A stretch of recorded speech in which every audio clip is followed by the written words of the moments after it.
Next question, pwede po kay Brother Wendell or kay Brother Tata. Kasalanan po ba ang induced labor?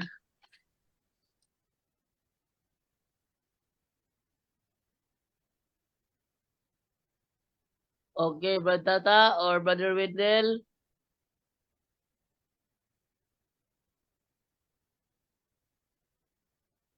Brother Bigay kay Brad Wendell. Tata. Kay Brad Tata muna. Brata, there pa you? Bro, nag-excuse kanina. O yun nga, na-excuse siya kanina. Dahil may gagawin daw siya. Brother Wendell, wala si Brother Tata. Ikaw na lang. Ano ba yung tanong, sis? Kasalanan po ba ang induced labor? Induced labor po ay yung ikaw po yung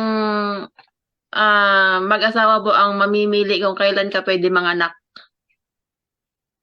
Wala. Although may advice po yung doktor na pwede ka nang manganak kasi nasa tamang weeks ka na naman. Pero yung hindi ba mag-aantay kung kailan sasakit yung tiyan mo, Brother Wendell?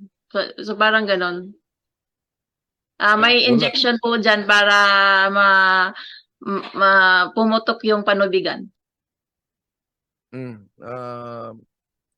Wala naman tayong official na pahayag tungkol dyan, sis, no? Kung sa desisyon nilang ianak ang bata, wala yung problema. Ang malinaw na kasalanan, yung tungkol sa abortion o contraceptives. Pero sa plano na ianak yan, o sa pamamagitan ba ng cesarean o ganyan na paraan, walang problema yan. Para opinion ko lang yan.